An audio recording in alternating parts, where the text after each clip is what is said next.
नमस्कार दोस्तों, welcome to inspire study. मेरा नाम है अभिषेक सिंह। आज के इस सेशन में हम लोग फिर से चर्चा करेंगे करंट अफेयर के क्वेश्चन। तो चलिए शुरू करते हैं। हमारा पहला क्वेश्चन है, ग्लोबल कोलैबोरेशन विलेज किस संगठन की नई पहल है? ऑप्शन है ए विश्व स्वास्थ्य संगठन, विश्व आर्थिक मंच, यूनिसेफ, और डी इनमें से कोई नहीं। इसका राइट आंसर है ऑप्शन नंबर बी, विश्व आर्थिक मंच। विश्व आर्थिक फोरम यानी कि वर्ल्ड इकोनॉमिक फोरम ने अपनी दावोस बैठक के दौरान घोषणा की है कि वह सार्वजनिक निजी सहयोग के वर्चुअल भविष्य के रूप में ग्लोबल कोलैबोरेशन विलेज का निर्माण कर रहा है। यह पहल एक्सचेंजर माइक्रोसॉफ्ट के सहयोग से शुरू की जा रही है।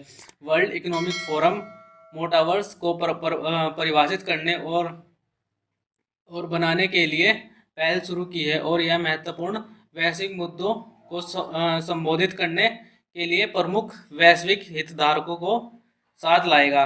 वर्ल्ड इकोनॉमिक फोरम का मुख्यालय कहाँ स्थित है? कोलेंजियन, स्विट्जरलैंड में। और इसके एग्जीक्यूटिव चेयरमैन कौन है? क्लाउस सचवाब।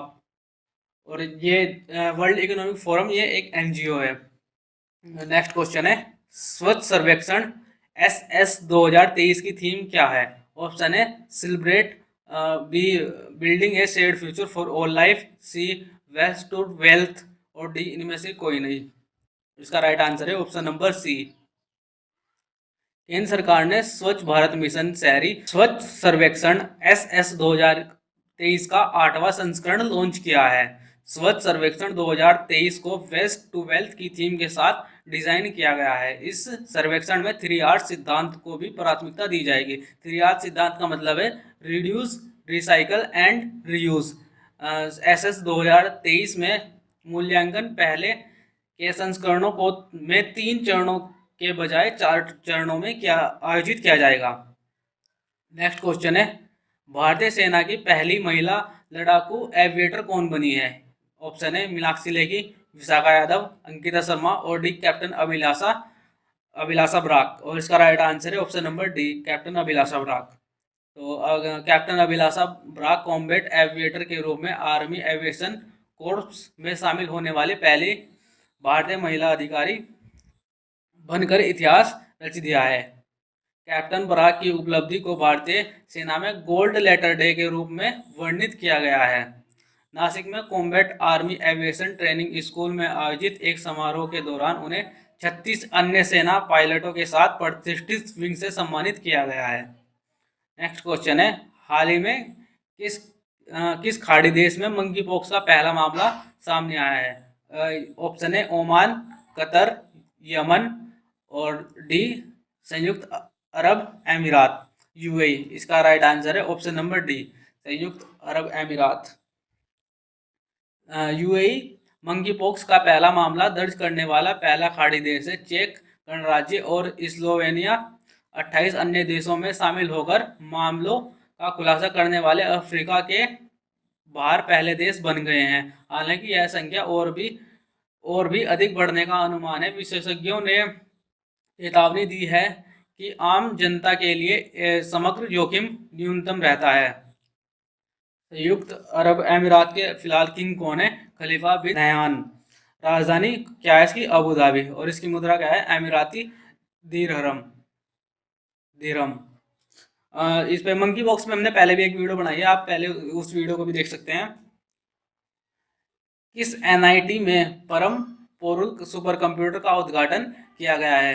ए NIT Delhi, B NIT Srinagar, और सी एनआईटी तिरुचिरापल्ली, और डी इनमें से कोई नहीं। इसका राइट आंसर है ऑप्शन नंबर सी।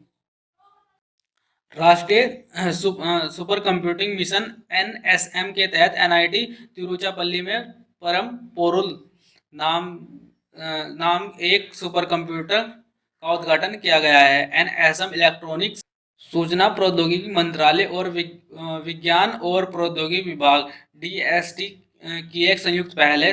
कंप्यूटेशनल अनुसंधान की सुविधा के लिए राष्ट्रीय कंप्यूटिंग मिशन के दूसरे चरण के तहत परम पोरुल सुपर कंप्यूटिंग सुविधा स्थापित की गई है। परम पोरुल सुपर कंप्यूटर के बारे में जान लेते हैं थोड़ा सा। परम पोरुल उच्च शक्ति उपयोग, प्रभावशीलता प्राप्त करने और इस तरह परिचालित लागत को कम करने के लिए सीधे संपर्क तरल शीतलन प्रौद्योगिकी पर आधारित है। शोधकर्ता और लाभ के लिए विभिन्न वैज्ञानिक डोमेन जैसे मौसम और जलवायु, जैव सूचना विज्ञान, कंप्यूटेशनल रसायन विज्ञान, आणविक गतिशीलता, सामग्री विज्ञान, कंप्यूटेशनल फ्लूइड डायनामिक्स इत्यादि से कई एप्लीकेशन सिस्टम पर स्थापित की गई हैं।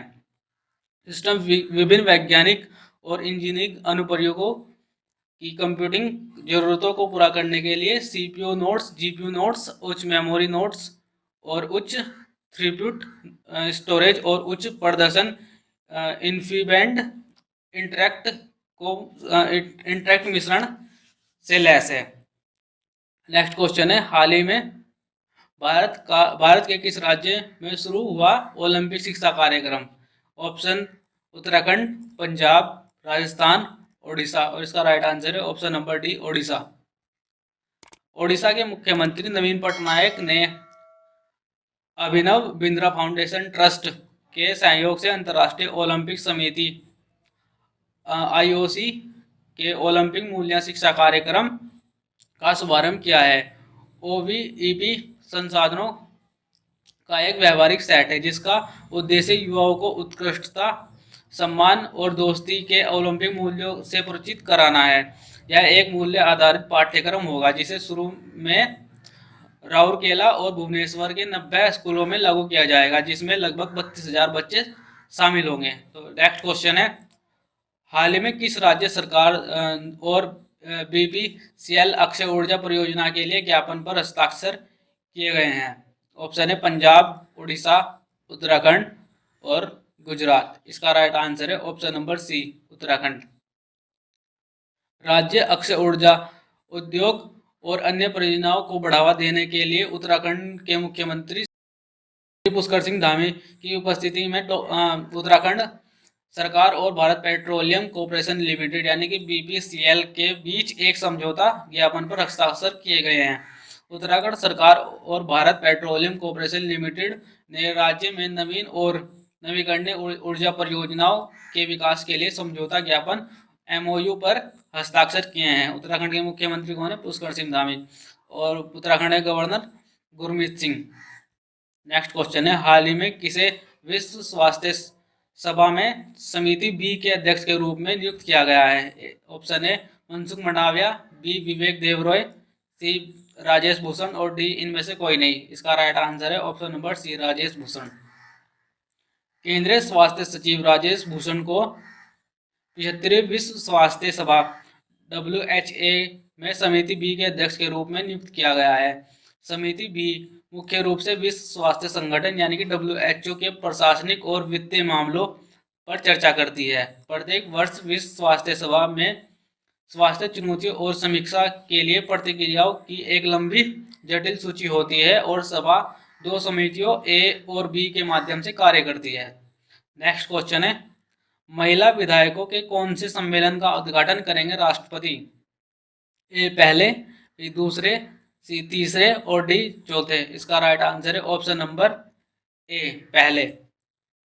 विधानसभा परिषद में राष्ट्रपति रामनाथ कोविंद को 2 दिवसीय राष्ट्रीय महिला विधायक सम्मेलन 2022 की शुरुआत करेंगे, जिसमें देश भर की बड़ी संख्या में महिला सांसदों और विधायकों के शामिल होने की उम्मीद है।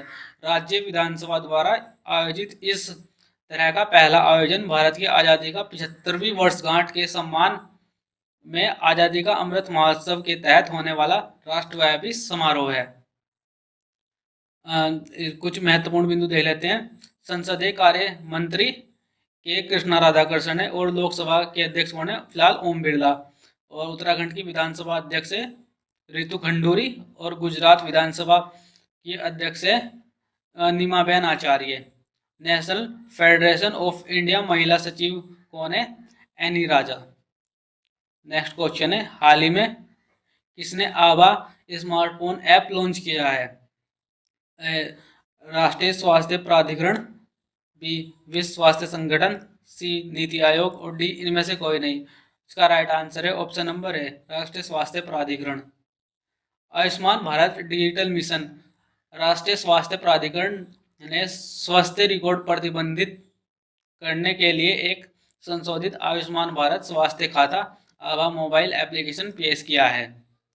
केंद्रीय स्वास्थ्य मंत्रालय के अनुसार आभा ऐप, जिसे पहले NDHM हेल्थ रिकॉर्ड ऐप के नाम से जाना जाता था, गूगल प्ले स्टोर पर से डाउनलोड के लिए उपलब्ध है और इसे पहले ही 4 लाख से अधिक डाउनलोड मिल चुके हैं। आभा ऐप को एक नई यूजर इंटरफेस और नए कार्यों के साथ अपडेट किया गया है, जो उपयोगकर्ताओं और को भी समय और किसी भी स्थान से अपने स्वास्थ्य रिकॉर्ड देखने की अनुमति देता है। थैंक्स फॉर वॉचिंग दोस्तों, हमारे चैनल को सब्सक्राइब करें और वीडियो को लाइक करें। Thank you.